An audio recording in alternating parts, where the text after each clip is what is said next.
Hello అండి, welcome to Manoday's YouTube channel.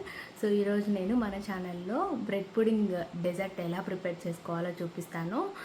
నేను ఇందులో షుగర్ ఏం వాడట్లేదు, నేను జాగ్రీనే యూస్ చేస్తాను. సో హెల్తీగా టేస్టీగా స్టెప్ బై స్టెప్ ఎలా చేసుకోవాలో చూపించేస్తాను. So let's get in to the video. ముందుగా మనము ప్యాన్ తీసుకొని ప్యాన్ పెట్టుకున్నాను స్టవ్ మీద. స్టవ్ ఆన్ చేసుకొని తర్వాత నేను పాలు యాడ్ చేసేస్తున్నాను. పాలు కొంచెం బాగా వేడయ్యేలోపు బ్రెడ్ స్లైసెస్ తీసుకొని సైడ్స్ కట్ చేసుకొని 4 సైడ్స్ కట్ చేసుకొని నీట్గా పెట్టుకోవాలండి. సో ఇక్కడ నేను వీడియోలో చూపించిన విధంగా 4 సైడ్స్ నీట్గా కట్ చేసుకొని పెట్టుకోవాలి. చూసారా ఇలాగా. సో నెక్స్ట్ నేను 1 కప్పు జాగరీ తీసుకున్నాను. జాగరీ తీసేసుకొని నేను పాలల్లోకి యాడ్ చేసేస్తున్నాను. ఇక్కడ బాగా మిక్స్ చేసుకోవాలండి. మనం జాగరీ బాగా నీట్గా కరిగిపోవాలి. మిక్స్ చేసుకుంటూ ఉండండి, లో ఫ్లేమ్లోనే ఉండాలి. సో నెక్స్ట్ నేను కస్టర్డ్ పౌడర్ తీసుకున్నాను. ఇది మనకు మార్కెట్లో ఎక్కడైనా దొరుకుతుంది. ఈ కస్టర్డ్ పౌడర్ 2 స్పూన్స్ నేను కప్లోకి యాడ్ చేసుకుంటున్నాను. సో చూడండి ఇలాగా ఆ స్పూన్ అయితే సరిపోతుంది. ఇక్కడ 1 స్పూన్ వేసుకున్నాను. తర్వాత 2 స్పూన్స్ యాడ్ చేసుకొని వాటర్ యాడ్ చేస్తున్నానండి. ఇలాగ నీట్గా వాటర్ యాడ్ చేసుకొని ఉండలు లేకోకుండా కలుపుకొని పక్కన పెట్టుకోవాలి. వీడియోలో చూపించిన విధంగా నీట్గా అలాగే ప్రాసెస్ ఫాలో అవ్వండి. ఉండలు లేకోకుండా కలుపుకొని పక్కన పెట్టేసుకోండి.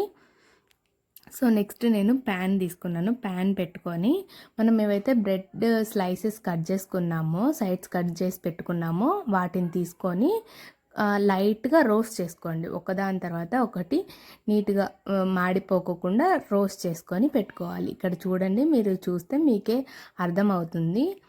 సో అందుకే వీడియోని స్కిప్ చేయకోకుండా స్టెప్ బై స్టెప్ చూడండి. ఏం మిస్ అవ్వకుండా చేస్తే మంచిగా మీకు బ్రెడ్ పుడింగ్ ఎలా చేసుకోవాలో తెలిసిపోతుంది. చూసారా ఇలాగా బ్రౌన్ షేడ్ వచ్చేలాగా నేను రోస్ట్ చేసుకున్నాను.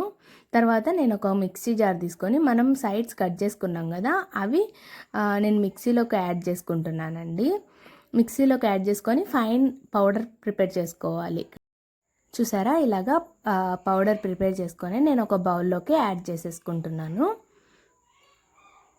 సో తర్వాత నేను మనము పాలు పెట్టుకున్నాం కదా, మరుగుతూ ఉన్న సమయంలో నేను ఇలాచీ పౌడర్ వేసుకుంటున్నానండి. ఇది మీ ఇష్టము, మీకు ఫ్లేవర్ నచ్చకపోతే మీరు స్కిప్ చేయొచ్చు, లేదంటే యాడ్ చేసుకోవచ్చు, జస్ట్ ఫ్లేవర్ కోసము. తర్వాత నేను కస్టర్డ్ పౌడర్ కూడా మనము పక్కన బౌల్లో కలిపి పెట్టుకున్నాం కదా, అది కూడా నేను ఇందులోకి యాడ్ చేసేసుకుంటున్నాను.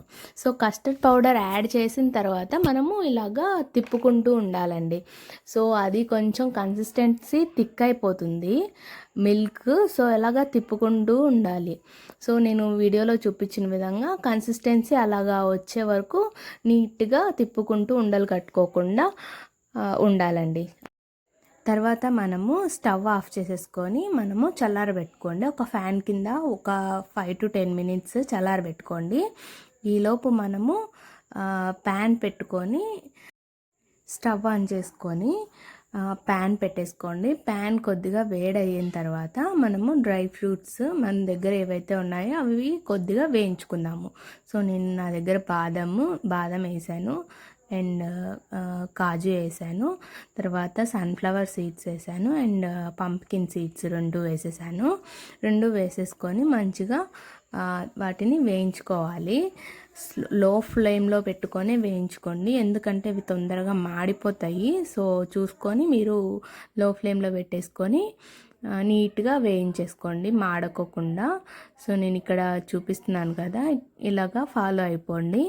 సో ఇలాగా వేగితే సరిపోతుంది. వాటిని నేను మిక్సీ జార్లోకి ట్రాన్స్ఫర్ చేసేసుకొని మిక్సీ కొట్టేసుకొని ఇలాగా పౌడర్ లాగా ప్రిపేర్ చేసుకొని ఒక బౌల్లో వేసుకొని పెట్టుకోండి.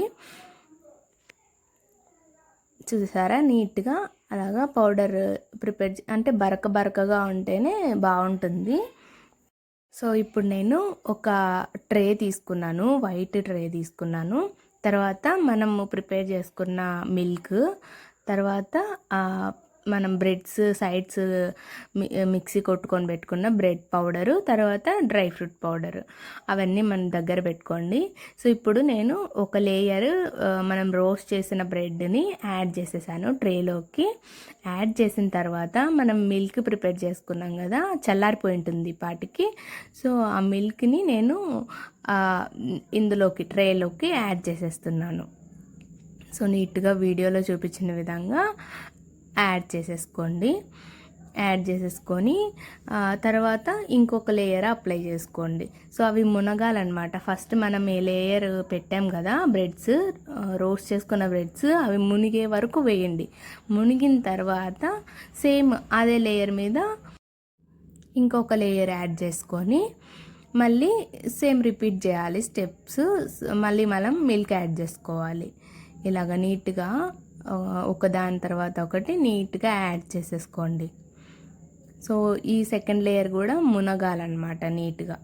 అప్పుడే ఆ బ్రెడ్ అనేది మిల్క్ని అబ్జర్వ్ చేసుకుంటుంది. అబ్జర్వ్ చేసుకొని ఆ టేస్ట్ అనేది అప్పుడే మనకు యాడ్ అవుతుంది అనమాట, ఎన్హాన్స్ అవుతుంది టేస్ట్.